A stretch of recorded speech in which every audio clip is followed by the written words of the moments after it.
da existência cósmica do indivíduo, pelo corpo astral e pelo eu, os quais atravessaram a vida entre a morte e o novo nascimento. Assim o homem desce a uma nova existência no mundo físico, após haver enfrentado as vivências puramente espirituais. De tudo o que precede, podemos concluir que o homem vivencia o mundo percorrido entre a morte e o novo nascimento, rememorando épocas primitivas da evolução terrestre, até da evolução cósmica. Essas lembranças cósmicas se transformam em seus atos, pois ele faz algo com essas lembranças com a ajuda dos seres superiores que eu mencionei e dos quais falarei ainda mais adiante. E enquanto ele atua lembrando, ou lembra atuando, a perspectiva que se abre para o passado terrestre e cósmico se torna cada vez mais importante.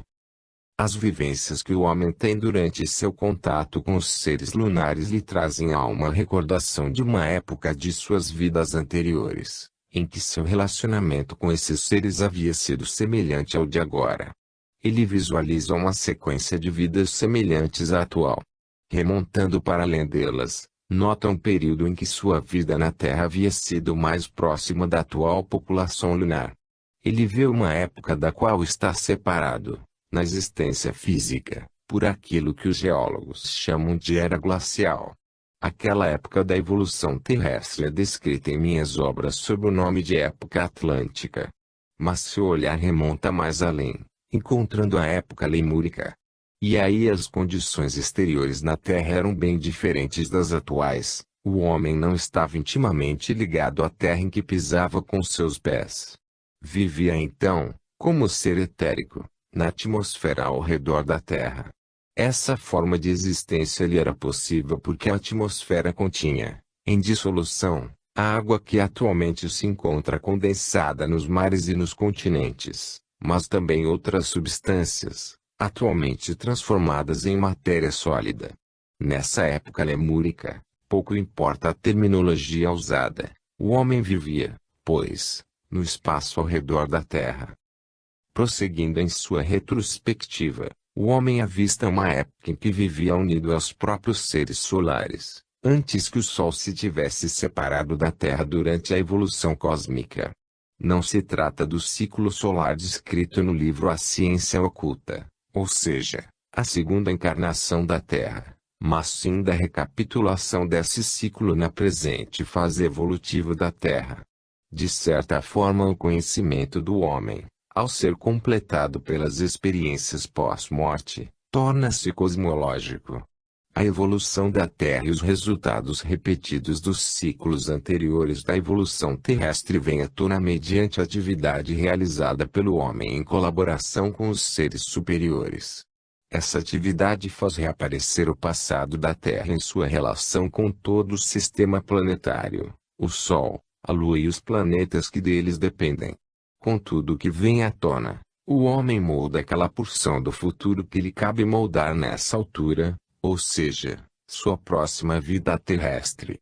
Mas ele está ao mesmo tempo entretecido ao preparo do futuro que se planeja para todo o universo, isto é, os ciclos de Júpiter, Vênus e Vulcão, pelos quais passará a existência terrestre. Enquanto nos compenetramos com esses fatos, chegamos a compreender de que forma uma fase da evolução cósmica da Terra ocorria em tempos remotos, pois temos uma visão retrospectiva da época em que a atual população da Lua fornecia aos homens terrenos seus mestres. Mais tarde essa população se retirou com esses últimos mestres para a fortaleza lunar do cosmo. Na Terra, porém, nasceram periodicamente homens que tinham, devido à sua evolução kármica, a possibilidade de manter um contato íntimo com as vivências da população lunar. Tais homens que nasceram periodicamente durante a evolução apareciam, como se fossem delegados do grande conclave lunar, aqueles que povoaram a Terra durante as primeiras épocas pós-atlânticas, dando origem, no Oriente, a uma civilização bastante elevada. Esses mensageiros da Lua foram chamados Bodhisattvas. Eram homens que viviam na Terra, porém impregnados dos restos da espiritualidade que outrora havia atuado diretamente através dos grandes mestres lunares. Acontece frequentemente que, Em determinadas épocas, a população lunar, mais próxima dos seres solares do que dos homens, estabelece relações particularmente intensas com a população solar.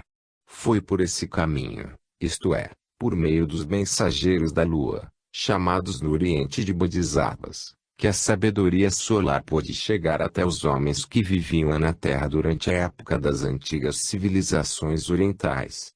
Mas nessa altura o próprio progresso da evolução terrestre tornou necessário que a civilização fosse alimentada exclusivamente pelos seres lunares. Se os mensageiros da Lua houvessem simplesmente continuado a aparecer na evolução da Terra, esta teria tomado um rumo bem diferente, não previsto pela sabedoria cósmica. Por isso ocorreu o importante e significativo acontecimento que conhecemos como mistério do Gólgota. Enquanto delegados lunares haviam trazido a sabedoria solar em épocas mais antigas, o próprio ser regente dos espíritos solares encarnou-se no homem Jesus e desceu à Terra pelo mistério do Gólgota. Com isso a situação na Terra foi transformada, pois o Cristo Jesus incorporou na própria evolução terrestre, como impulso intrínseco, aquela sabedoria que os seres solares haviam acumulado. Por esse motivo, o desenvolvimento subsequente da Terra tinha de realizar-se sob o impulso de Jesus Cristo. Por ocasião do mistério do Gólgota, a sabedoria lunar ainda existente na Terra era tal que permitiu, sob forma de gnose ou pistisopia, na realidade uma antiga sabedoria lunar que se compreendesse o significado do Cristo. A antiga sabedoria ainda existia, manifestando-se como gnose. E esta era, em última análise, um esforço para se compreender o Cristo em toda a sua espiritualidade. E acontece que a gnose foi extirpada. Essa destruição da gnose, exceto dos libelos de seus adversários, marcou o primeiro passo numa evolução que visava a incompreensão temporária do mistério do Gólgota. Para tanto tem uma ideia do que se sabe exteriormente a respeito da gnose. Basta os senhores imaginarem o que sobraria da antroposofia se só tivéssemos os círculos de seus adversários. De fato, conhece-se apenas o que os inimigos disseram, e mais algo da obra pistisopia que os homens não compreendem. É isso que os homens sabem a respeito da gnose. A gnose era como que uma dádiva da Lua, oferecida aos primeiros séculos, principalmente aos 4 primeiros séculos da era cristã. Com efeito, não se compreendia mais a gnose depois do século IV. Podemos dizer que a gnose continha a opinião da velha sabedoria lunar, do Logos lunar, a respeito do Cristo, isto é, do Logos solar que havia descido à Terra. Só quem se inteira dessa situação pode entender a gnose, tão mal conhecida e tantas vezes objeto de observações bastante absurdas. Mas a evolução da Terra deve prosseguir, não podendo ficar estagnada. Temos de progredir da antiga sabedoria lunar para uma nova sabedoria solar, procurando compreendê-la diretamente. Pretendo descrever amanhã a forma como a antiga sabedoria, depois de terminada sua evolução, falava ao homem por meio de uma espécie de respiração yogi, isto é, de uma transformação do processo respiratório. Mediante essa transformação os homens ainda conseguiam alcançar a antiga sabedoria lunar. Essa maneira yogi não é mais apropriada para a população ocidental. Esta deve chegar diretamente à imaginação. Atingir a consciência imaginativa deveria ser também a primeira meta almejada pela civilização em geral. Contudo existem muitos obstáculos. Por isso a civilização só poderá ter uma evolução ascendente se a humanidade voltar a seguir o impulso espiritual. Isto se relaciona com seus destinos mais íntimos. De um modo geral, não havia homens relutantes naqueles tempos em que os Bodhisattvas fizeram sua aparição, mesmo se esses tempos antigos nos parecem exteriormente cruéis e horríveis. Sempre foi possível enfrentar com boa vontade os impulsos advindos do mundo espiritual. Assim, os Bodhisattvas encontraram uma humanidade disposta a aceitar o antigo Logos lunar que, por sua vez, refletia o Logos solar. Nunca mais, porém, Será possível falar dessa forma à antiga humanidade? O que era, porém, tem de continuar, e a antiga sabedoria lunar, o Logos lunar, não pode simplesmente cessar, e sim continuar, só que deve ser permeado pelo Verbo solar, o qual devemos reencontrar depois de haver perdido a última herança da gnose. Mas não se pode usar uma verdadeira linguagem solar antes que a humanidade queira aceitar de bom grado o Verbo solar. Por isso a humanidade esperará em vão a chegada de um sucessor dos antigos Bodhisattvas, já que sua presença para ajudar os homens dependerá da compreensão que estes tiverem em relação a ele. A humanidade está, atualmente, cindida em oriental e ocidental. Quem não tem dessa situação uma visão profunda não pode formar um juízo correto a respeito, nem percebe que o Oriente espera de um novo Bodhisattva algo inteiramente diverso do que o Ocidente pode imaginar. Os anseios nacionalistas atuais ainda não se compenetraram com aquela consciência humana generalizada, espalhada na Terra inteira, consciência que deveria ser um resultado do impulso do Cristo. Mas antes de desenvolver uma busca espiritual em escala suficiente, a humanidade não conseguirá elevar-se à altura desse impulso verdadeiramente cristão, de caráter humano geral, nem compreender o que um eventual Bodhisattva possa dizer-lhe. Deverá, primeiro, chegar a uma compreensão que ligue o Oriente ao Ocidente, como fruto dessa busca espiritual.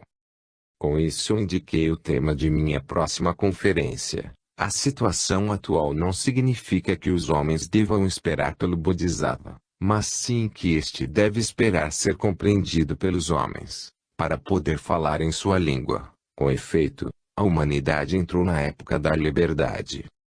É sobre essa entrada na época da liberdade que falaremos na próxima conferência, relacionando-a com o problema que hoje nos ocupou.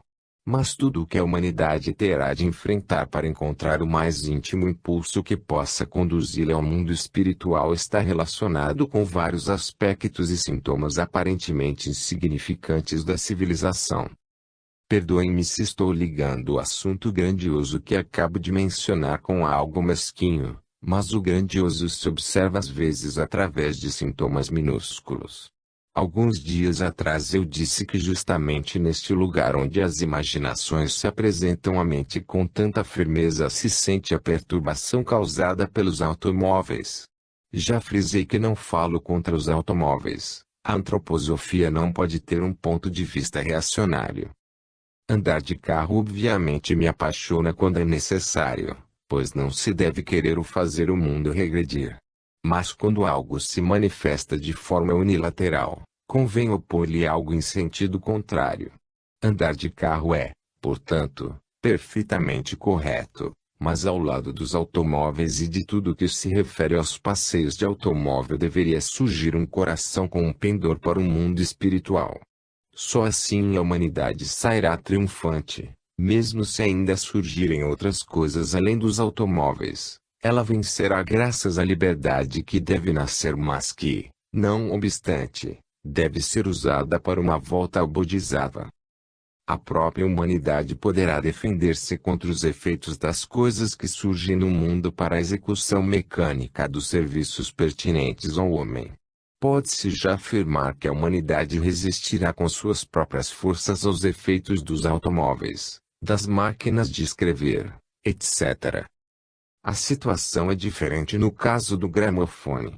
Desculpem que eu termine esta conferência com algo aparentemente tão trivial. O que se verifica, no gramofone, é a intenção de mecanizar a arte. Se a humanidade fosse tomada de paixão por tais coisas, onde se mecanizasse aquilo que desse ao mundo qual sombra do espiritual, se, portanto, se entusiasmasse por um impulso como o que se exprime no gramofone, não teria forças suficientes para defender-se. Teria então de receber uma ajuda dos deuses. Ora, os deuses são clementes, e hoje podemos ter a esperança de que, em relação ao progresso da civilização humana, deuses misericordiosos nos ajudarão até mesmo a superar tais desvios do bom gosto, como os que se manifestam no caso do gramofone. 30 de agosto de 1923. A evolução do mundo em relação à evolução do homem. Sintetizando conscientemente todas as nossas reflexões acerca do homem e do universo, concluiremos que o homem contém dentro de si, embora sob forma de imagens, todo o passado da humanidade, podendo gradualmente fazer com que essas imagens aflorem. Na consciência diurna comum só guardamos desse passado a lembrança que remete o homem às vivências obtidas na vida terrena.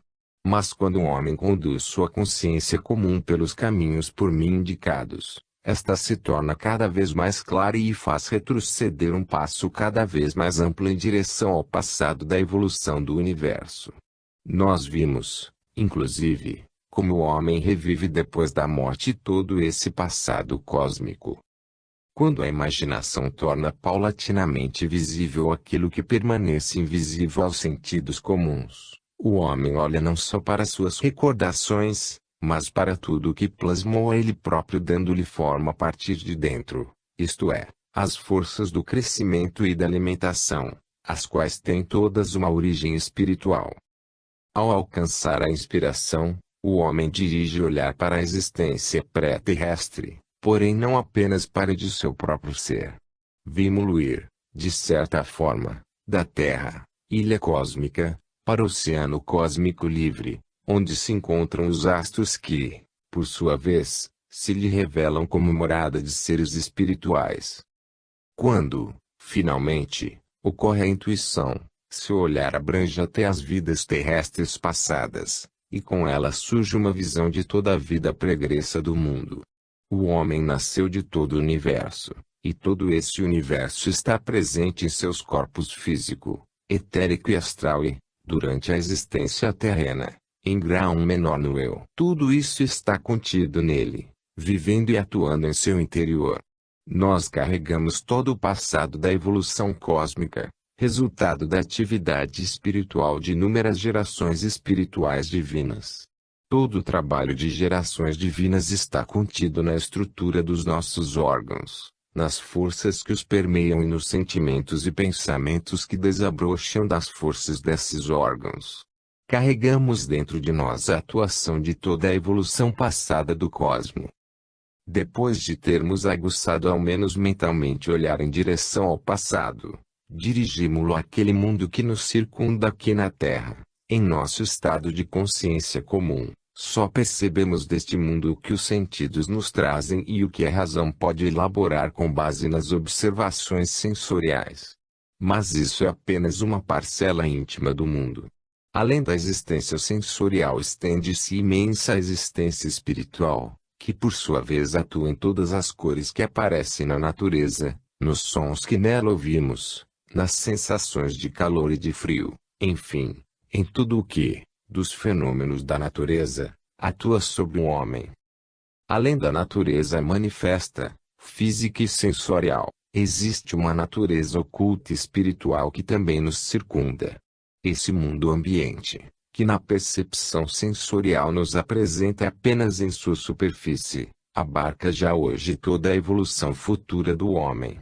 Assim como carregamos, dentro de nós, o passado sob forma de grandiosas imagens, sendo nós próprios o resultado dessas imagens, a natureza oculta contém tudo o que se desenvolverá na evolução cósmica, tudo o que o futuro nos trará.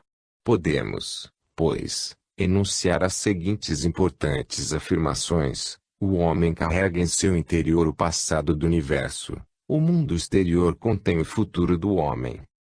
Essas duas sentenças são os princípios básicos da evolução cósmica e humana. Já nas vidas individuais isto se manifesta, no homem, uma enorme diferença entre o que pertence à organização da cabeça e aquilo que pertence ao resto do corpo. Embora a verdade seja mais sutil, podemos dizer, grosso modo, existem forças que atuam no coração em direção à cabeça, conferindo-lhe sua configuração específica. A parte exterior representada pela calota craniana, extremamente dura, e seu conteúdo, isto é, a formação mais maravilhosa do mundo, as circunvoluções e entrelaçamentos do cérebro e os sentidos embutidos na cabeça. Essas forças, tudo o que irradia do tórax e do coração em direção à cabeça, resultam do passado. A configuração atual desse jogo de forças é fruto do trabalho realizado por inúmeras gerações divinas no decorrer das metamorfoses planetárias. Em minha ciência oculta frisei que a fase atual da Terra foi precedida pelas fases de Saturno, do Sol e da Lua, descrevendo a maneira como nossa Terra veio a existir. No decurso da evolução terrena, houve primeiro uma recapitulação das fases de Saturno, do Sol e da Lua. Atualmente ultrapassamos um pouco a metade da evolução humana no contexto da evolução geral da Terra. Todas as forças que paulatinamente se desenvolveram, através de longos períodos, sob influência de gerações espirituais divinas, vivem atualmente no próprio corpo físico do homem, irradiando do coração para a cabeça. Foram essas gerações que prepararam e elaboraram tudo o que irradia da parte mediana do nosso corpo em direção ao homem-cabeça, tanto nos corpos físico, etérico e astral como no eu. O último resto dessas forças, cuja atuação permanece inconsciente para o homem moderno, é aquilo que se manifesta durante a vida terrestre como seu karma, como passado de seu eu. Ao penetrar nessas forças da recordação, percebemos em primeiro lugar o karma, depois os vários passos da evolução terrestre e, finalmente, as metamorfoses planetárias pelas quais a Terra passou antes de ser propriamente Terra. Ora, antes que ela pudesse nascer, era necessário surgir um corpo cósmico que consistisse só em calor, ou seja, Saturno. Esse corpo tinha de morrer e ressurgir como o Sol, do qual o Sol atual, lá fora no espaço cósmico, é o último resto. Tratava-se de um corpo cósmico constituído apenas de ar, o qual, por sua vez, tinha de morrer para que pudesse nascer a Lua formada por substâncias mais aquosas. E esta teve de perecer para abrir caminho à Terra, constituída de substância mineral e somente onde foi possível ao homem desenvolver-se na forma atual. Mas assim como possuímos essas forças ascendentes, trazemos dentro de nós também forças descendentes cujo centro é o coração, e através de ambas as forças a circulação sanguínea flui para os movimentos de nossos membros. Essas forças atuam em qualquer movimento da mão, em qualquer atividade, em qualquer passo que damos para realizar nossos atos terrenos. São, porém, forças que pertencem ao mundo circundante oculto, e não ao passado. Elas passarão a fazer parte do passado, porém um passado futuro, quando o homem tiver atravessado o portal da morte, trocando a existência terrena pela estelar. Em tais forças se prepara o futuro do homem. Essa gênese do futuro resulta da interação entre essas forças e aquelas que existem lá fora, na natureza oculta. Assim, o universo abarca o futuro do homem em sua própria evolução. E o ser humano está nitidamente diferenciado quanto a essas forças superiores e inferiores. Isso é revelado pelo conhecimento que se adquire ao passar pelo guardião do limiar. Para a consciência comum, tudo que se situa embaixo do coração permanece desapercebido. Isso não impede que esteja permeado de uma consciência, só que o homem atual ainda não chegou a possuí-la, por isso, com relação às suas vivências, ele é plasmado diferentemente do que em sua consciência. Em sua consciência ele só vivência, por assim dizer, o que emerge na superfície, qual uma ilha, das vivências totais que tem. Quem tem do homem uma visão total pode vê-lo munido dessas forças que, hoje em dia, ainda são subconscientes. Pode-se ver como o homem realiza este ou aquele ato que lhe dá satisfação no momento imediato em que ele vive. Sua cabeça está satisfeita. Admitamos que, por qualquer motivo, o ato seja bastante ruim, a cabeça fica satisfeita.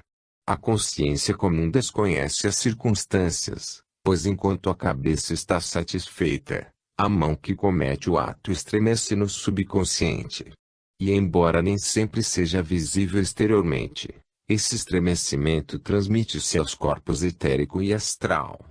Desta forma, Podemos observar intimamente como o homem pode ter em sua cabeça satisfação causada por um ato e como essa satisfação se transforma em estremecimento dos órgãos astrais e etéricos relacionados com os braços ou com as pernas. Na satisfação proporcionada à cabeça por um ato ruim morre, de certa forma, a consciência, mas outra consciência nasce pelo fato de o homem inferior estremecer por causa de um ato. Nesse estremecimento é que se prepara o karma futuro, pois o homem treme diante das forças da natureza escondida, do mundo oculto. Aí ele pressente qual será o julgamento cósmico quando ele passar da ilha terrena para o vasto oceano do âmbito estelar. Assim, podemos dizer que o passado e o futuro do mundo estão presentes no ser humano de maneiras diferentes. Eles vivem até mesmo na configuração exterior do corpo físico. A organização da cabeça, resultado mais perfeito e maravilhoso da evolução cósmica, desintegra-se em sua maior parte, mesmo quanto ao seu conteúdo espiritual interior, quando o homem atravessa o limiar da morte. Em compensação, a organização inferior, mesmo considerada apenas em seu aspecto físico, contém uma imagem do anímico espiritual que vive nos braços, nas pernas, em todo o sistema metabólico motor. Nessa organização dos membros e do metabolismo vivem forças, e não apenas a carne e o sangue que se pode ver. Essas forças espirituais atuam por detrás da carne e do sangue transformados em braços e pernas físicos. Atualmente elas fluem através dos braços e das pernas. Numa existência terrena futura, fluirão através dos órgãos que movem a mandíbula para baixo e para cima e que se situam no prolongamento da maxila e da mandíbula. Em sua forma plástica, os ossos da cabeça serão, na vida terrena seguinte, os ossos transformados dos braços e das pernas, considerados obviamente em sua parte espiritual, pois a matéria física desaparece.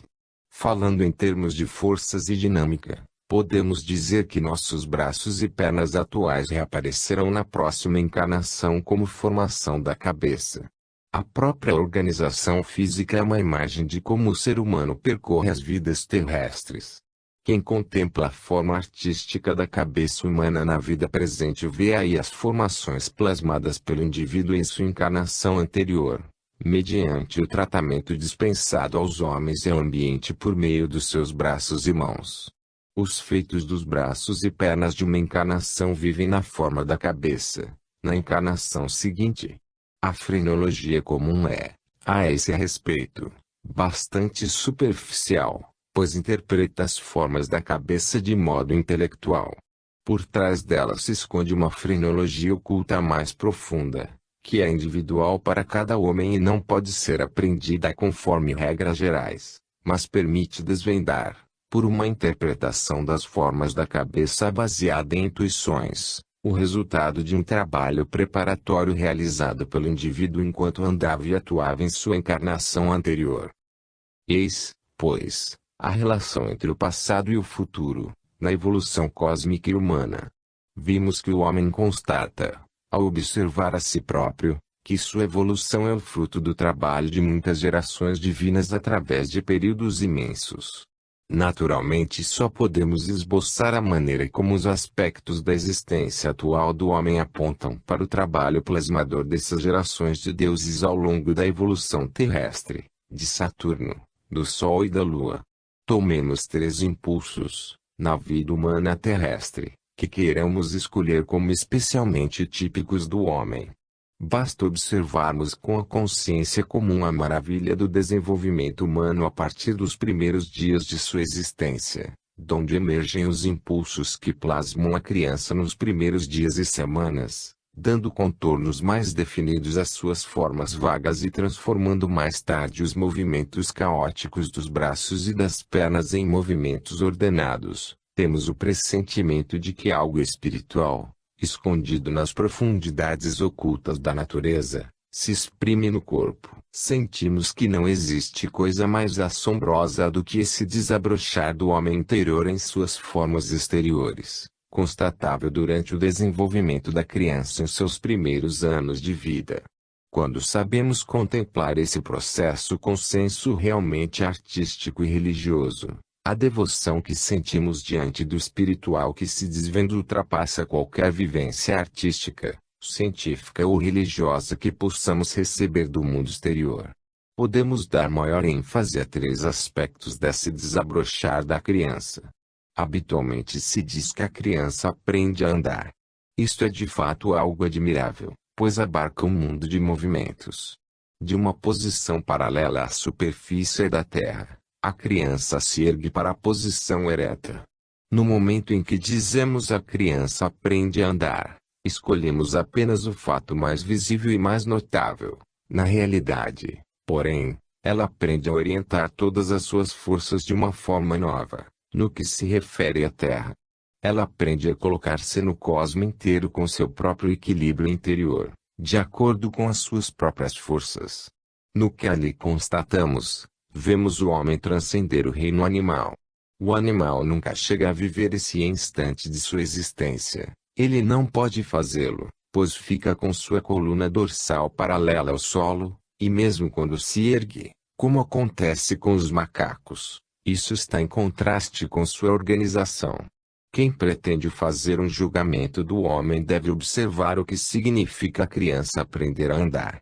Os cientistas compararam os ossos do homem com os dos animais, e constataram que os primeiros são ossos animais metamorfoseados, da mesma forma como os músculos do homem são músculos animais transformados, etc. Dizem que isso ocorreu com todos os órgãos.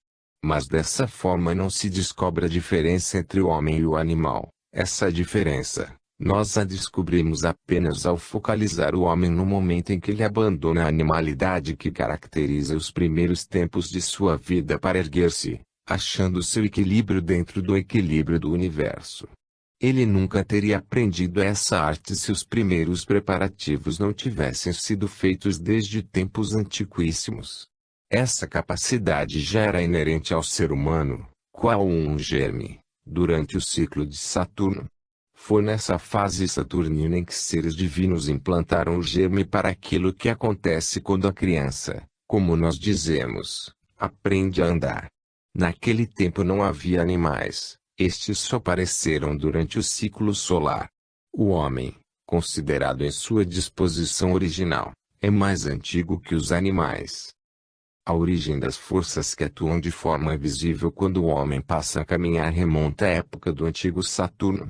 O segundo fenômeno ocorre quando os impulsos que, na criança, eram dirigidos para uma orientação no espaço, voltam-se para dentro. Ao dirigir-se para dentro, essas forças manifestam-se de um modo novo. Quando seguro um pedaço de giz, uma força se dirige para fora. Mas há uma força oposta que se dirige para dentro e se descarrega em meus órgãos internos.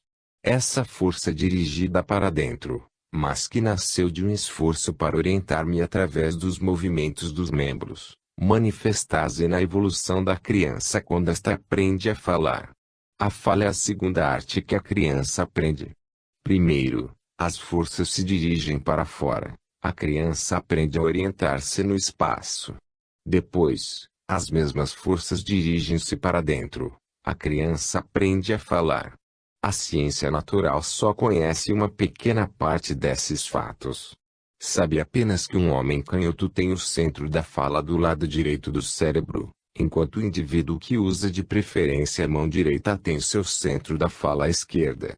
Mas, na realidade, tudo que o cérebro contém em relação ao desenvolvimento de fala é a própria criança que o molda no cérebro, a partir dos membros, enquanto aprende a andar, a movimentar-se, a pegar as coisas.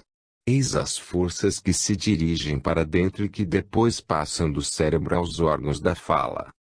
Também neste caso foram seres espirituais que prepararam, durante um tempo imensurável, a organização humana de forma que pudesse servir para a fala, na infância. O ser humano é capaz de aprender a falar pelo fato de os seres espirituais que no velho Saturno o haviam preparado para andar haverem se dedicado, no antigo Sol, ao trabalho de produzir no homem a capacidade de falar. O terceiro elemento que a criança desenvolve a partir da fala, tendo-a também a humanidade desenvolvido dessa atividade, é o pensamento. Com efeito, em sua evolução os homens aprendem primeiro a falar e depois a pensar. Ora, o pensamento foi preparado pelos seres divinos desde a época lunar. Eis o desenvolvimento do homem no passado. Seres espirituais preparam-no para andar, para falar e para pensar, nas épocas de Saturno, do Sol e da Lua, respectivamente.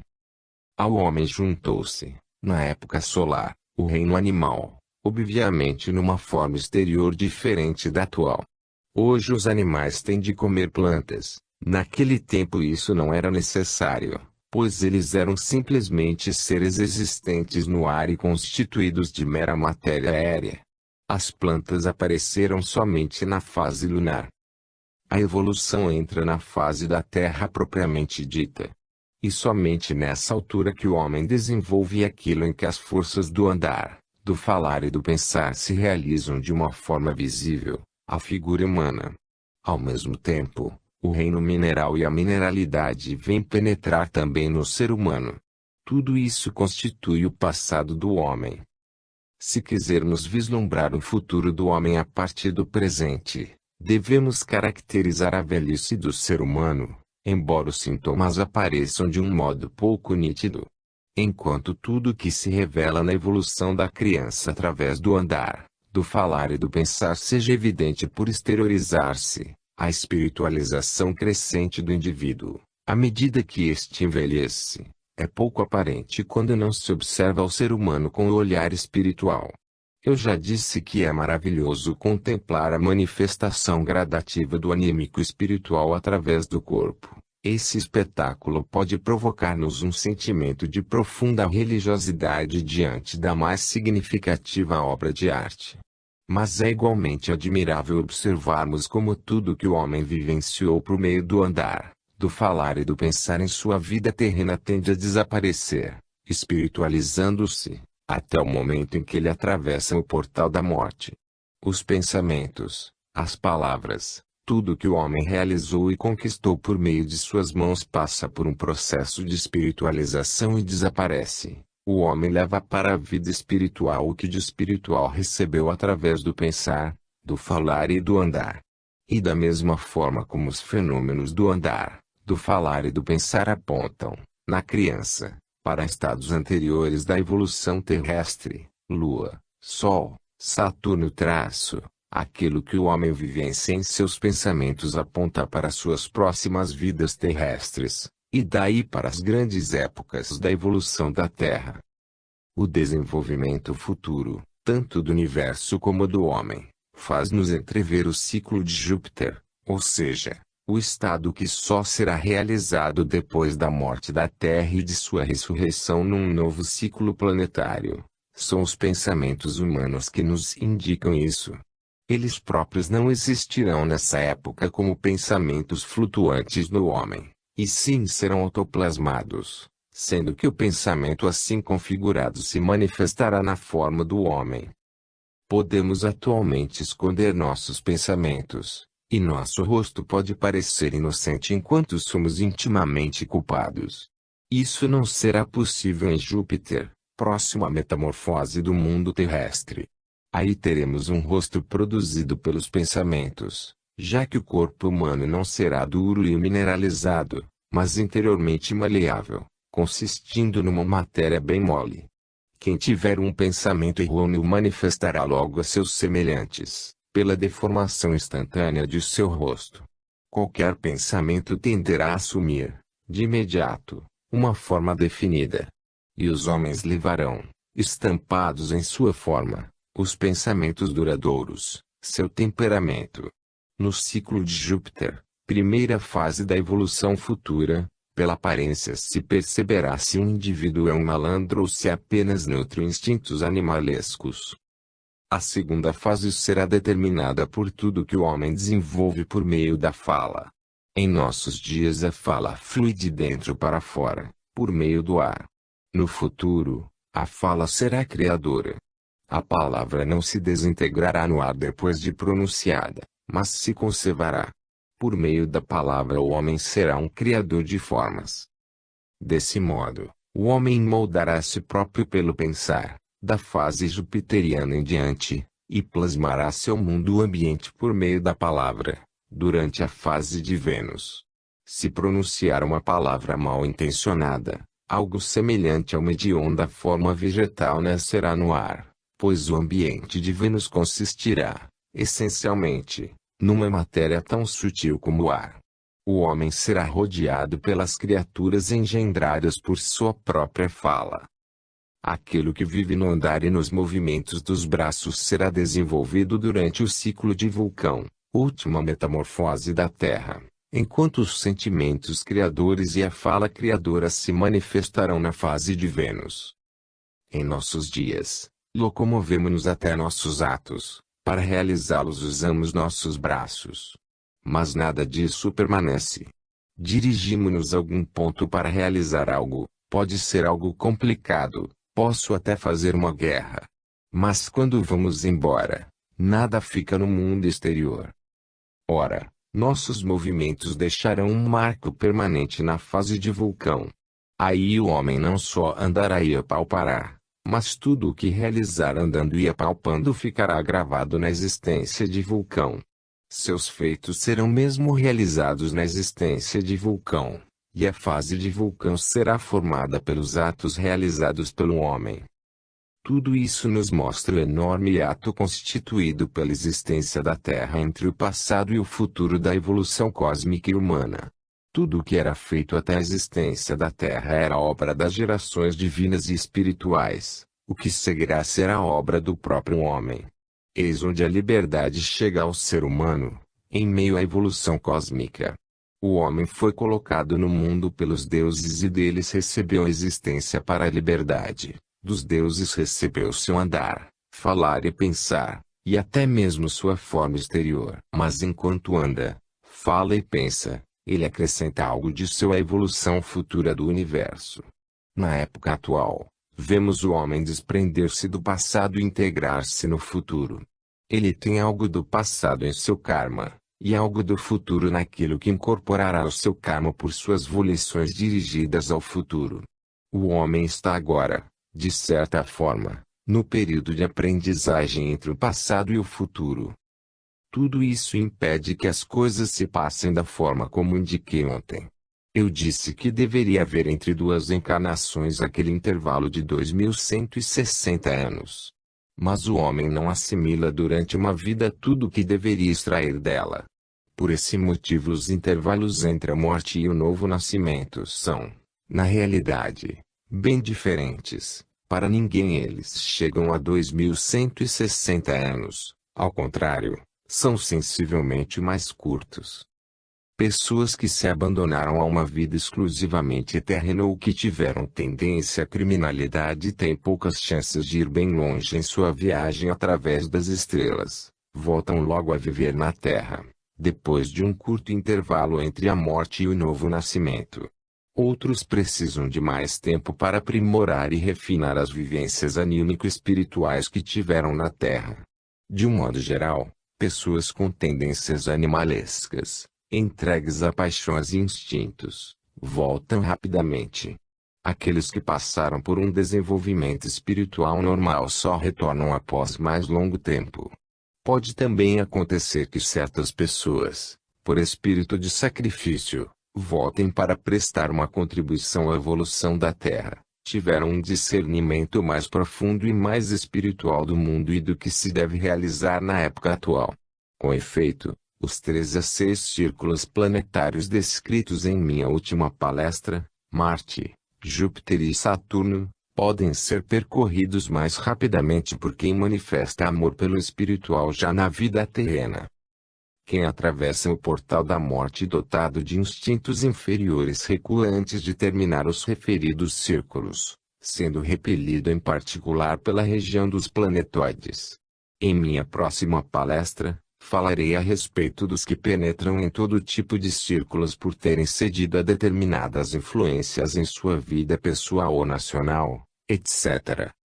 Pode-se afirmar que os homens que chegam corretamente até a região dos planetoides despendem de 700 a 800 anos de uma encarnação à seguinte.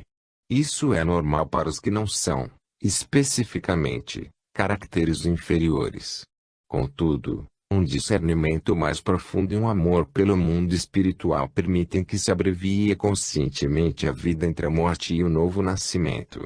Tais indivíduos podem voltar rapidamente, pois aproveitaram bem a vida passada e desejam contribuir, o quanto antes, para transformar a civilização na Terra. Tive de conduzir os amigos mentalmente até o mundo dos astros para fazê-los sair do mundo dentro do qual o homem atual costuma confortar-se, abrindo-lhes, ao mesmo tempo, uma visão do mundo em que o homem deve penetrar mediante um discernimento íntimo quando deseja vivenciar seu futuro de forma correta. Ora, via de regra o homem está, atualmente, longe de desprender-se do mundo físico e material que o circunda e buscar o espiritual. O tempo já está muito avançado para se poder apontar os obstáculos que o homem moderno enfrenta ao pretender ao menos penetrar na esfera espiritual humana por meio da psicanálise. Voltarei a esse tópico amanhã. A observação do mundo físico sensorial proporcionará um caminho certo, mesmo aqueles grupos que queiram encontrar o espiritual em nosso contexto físico sensorial partindo da ciência contemporânea. Isso é possível. E uma prova dessa possibilidade está numa pequena obra publicada por nosso Instituto Fisiológico e Biológico em Stuttgart. A doutora Colisco acaba de publicar os resultados de uma pesquisa muito bonita sob o título Physiologische und Physikalische Nachweis der Wirksamkeit demonstração fisiológica e física da atuação de substâncias mínimas. Os senhores sabem que a homeopatia pretende agir por meio de fortes diluições da matéria física. Atuando mediante uma grande diluição da matéria, consegue-se realmente entrar na esfera espiritual. Conseguiu-se demonstrar, seguindo um método muito exato, que entidades mínimas, ou seja, diluições extremas, têm uma atuação. A doutora Colisco seguiu durante longos períodos, e muito conscientemente, as instruções que eu lhe forneci nesse sentido, e conseguiu obter diluições da ordem de 1 trilhão. Quando se dissolve uma substância num copo de água e depois se joga a metade e se dissolve o resto numa quantidade de água perfazendo um copo cheio, a dissolução obtida é de 1/2, jogando a metade e completando novamente, obtemos uma solução de 1/4, e assim por diante. Em nosso Instituto Biológico em Stuttgart, conseguimos chegar a diluições altas e extremamente exatas, da ordem de 1 trilhão. Por esse meio chegamos às chamadas potências superiores. No referido trabalho os amigos encontrarão resultados obtidos, por exemplo, com o antimônio, do qual falei recentemente numa conferência sobre medicina. Aí se constata que o crescimento de uma planta, como por exemplo um germe de trigo, é retardado ao máximo quando se aplica a 21ª potência, enquanto a maior aceleração é conseguida com a 29ª ou 30ª potência. Fizemos diluições de uma substância, chegando até a potência que corresponde a 1 trilhão, e verificamos que potências ou diluições menores modificam a rapidez do crescimento, ao passo que o crescimento mais rápido, isto é, a maior ativação da força vital, foi conseguida com as diluições mais altas. Conseguiu-se dessa maneira desintegrar a matéria, fazendo aparecer nela o que é realmente espiritual. Se alguém, em vez de fracionar a matéria em átomos, como faz o atomista, consegue tornar visíveis suas forças e funções, isso demonstra a sua boa vontade em espiritualizar a própria matéria a fim de chegar ao espiritual. Imaginem os amigos o que isso significa para uma noção exata dos medicamentos em sua atuação no organismo humano, pois os efeitos são visíveis. As diluições são produzidas em frascos de laboratório, e um germe de trigo é colocado em cada frasco para brotar. Nessa pesquisa, salas inteiras eram repletas com germes de grão de trigo, nos quais se tornou visível a maneira como as várias diluições haviam influenciado a terra em que os grãos germinavam. São tais experiências, baseadas nos métodos da ciência atual, que devem ser feitas para se elevar o conhecimento material comum ao espiritual. Como os amigos sabem, sempre houve entre a homeopatia e a alopatia uma certa briga a respeito do efeito de quantidades mínimas em grandes diluições. Mas essa divergência tem sido até agora uma questão de fé. Um indivíduo tendia para este ponto de vista, outro para aquele. Agora não se trata de tomar o partido da homeopatia, mas de constatar fatos científicos exatos. No futuro os homens terão obviamente de saber quando determinadas substâncias devem ser aplicadas alopaticamente ou diluídas, para que se possa atuar convenientemente sobre o homem, principalmente sobre o corpo etérico, que representa as forças vitais e qual deve ser a diluição apropriada. No futuro será possível determinar, portanto, os limites. Neste caso convém recorrer à alopatia, naquele à homeopatia. Pois a atuação de quantidades mínimas ficou comprovada em nosso laboratório de Stuttgart, conforme relata a referida brochura da doutora Colisco, da mesma forma exata como experiências científicas costumam ser feitas em geral. Aquilo que podia ficar, até agora, no nível de simples crença passou a ser elevado ao nível de ciência. Mas há ainda outro aspecto.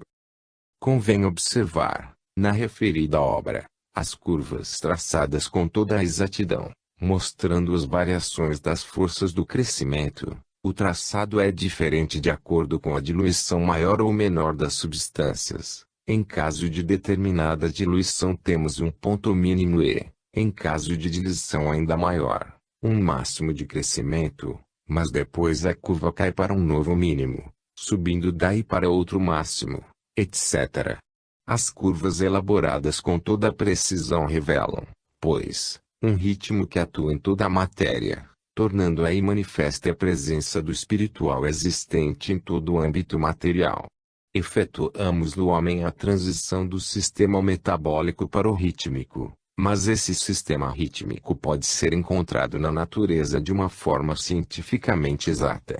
Isso se verifica graças à publicação mencionada que constitui, a meu ver, um marco na disputa médica entre a alopatia e a homeopatia e, de modo geral, na história da compreensão da natureza.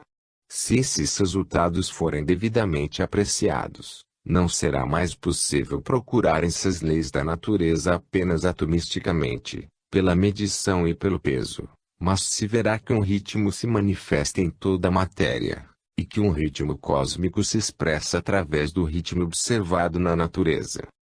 Achei oportuno indicar esse caminho que resulta diretamente dos métodos seguidos nas ciências exatas. Na próxima conferência procurarei mostrar que reina na psicanálise, e em campos correlatos, uma certa aversão teórica a tais caminhos que podem conduzir-nos da natureza física e espiritual. Se a humanidade quiser progredir e não sossobrar, terá de seguir os caminhos espirituais. 31 de agosto de 1923. O homem na época da liberdade. A descrição da evolução cósmica em suas relações com a evolução humana, tal como foi feita na conferência anterior, mostrou-nos que as épocas atuais dessa evolução subjaz a necessidade de a humanidade pouco a pouco chegar à liberdade. Observando o passado da evolução cósmica, notamos que seres espirituais preparam o homem na aquisição das suas capacidades mais importantes, o andar ereto, o falar, o pensar. Observamos também como o homem deve voltar a conviver com esses seres depois da morte, de forma que tudo que esses seres geraram nele durante a vida terrestre possa surtir efeito, mesmo de uma forma inconsciente.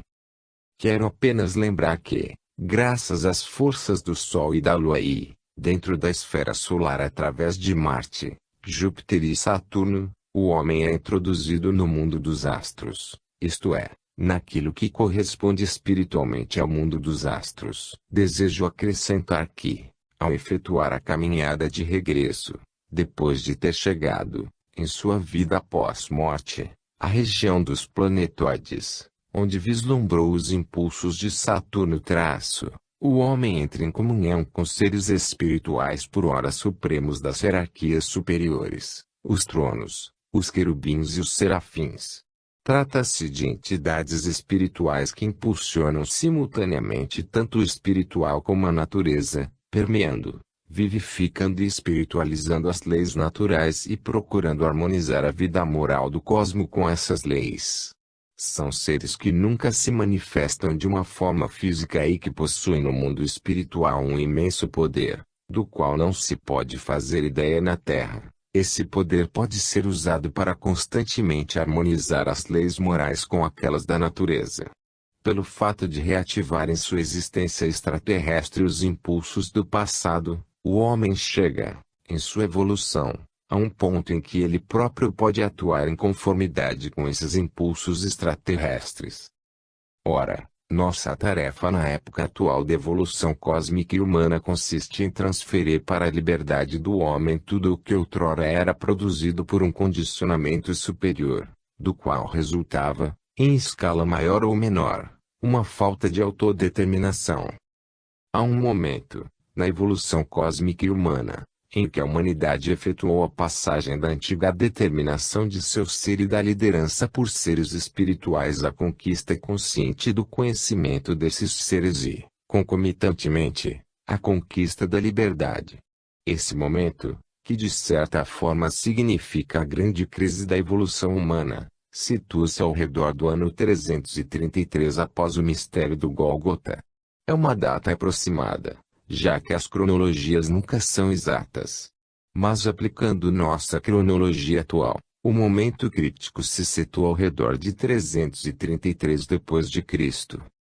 Remontando a esse momento crítico, poderíamos caracterizá-lo da seguinte maneira: se a evolução da humanidade e da Terra tivesse continuado normalmente, isto é, se os homens tivessem ficado sob a influência das potências espirituais que haviam conduzido até aí, a humanidade teria alcançado a liberdade. Mas isso teria implicado, naquela época, na ruptura do equilíbrio entre duas partes do corpo astral humano. Pensem os senhores, um instante, nas relações entre os corpos físico e etérico. Não vou desenhá-los, por enquanto. Quero desenhar apenas o corpo astral. Até o ano 333, o corpo astral era tal que devo desenhá-lo esquematicamente da seguinte maneira: sua maior parte, aquela mais atuante, estava na região superior do corpo, a menos atuante, na região inferior. Entre ambas estava a parte mediana do homem. Era através dessa parte mais atuante do corpo astral que os seres espirituais exerciam, naqueles tempos antigos, sua grande influência sobre o homem. Mas a evolução da humanidade era planejada da seguinte forma, sendo este o estado do corpo astral. Digamos, no ano 3000 AC, o estado em 1000 a.C. era tal que a parte inferior do corpo astral crescera, enquanto a superior diminuíra. E nesse ano de 333 as duas partes haviam se tornando iguais. Foi essa crise do ano 333 d.C. Desde então, a parte superior do corpo astral continua ficando sempre menor. Nisso consiste sua evolução. Não podemos, pois, compreender a evolução humana sem levar em conta o que aconteceu com o corpo astral. Se essa diminuição de sua parte superior não tivesse ocorrido, o eu não teria adquirido uma influência bastante grande. O homem não teria chegado à liberdade. O encolhimento do corpo astral serviu, pois, para provocar a liberdade. Como eu já disse, os acontecimentos não se desenrolam de acordo com a pergunta porque os deuses não organizaram tudo de forma que agradasse aos homens. Eles tinham de organizar o mundo de tal maneira que este tivesse intrinsecamente a condição de existir. Para tal, certos fatos agradáveis têm de basear-se em outros que não agradam ao homem quando este não procura os esclarecimentos necessários. O encolhimento do corpo astral está relacionado com outro fato, do tamanho do corpo astral na parte superior do corpo, e não do corpo astral inteiro. depende a força com que o homem pode dominar seus corpos físico e etérico, a partir do eu e do corpo astral. A humanidade estava, portanto, na iminência de ter sua saúde paulatinamente enfraquecida devido ao encolhimento do corpo astral. Só poderemos ter uma ideia acertada da evolução humana se conscientizarmos o fato de o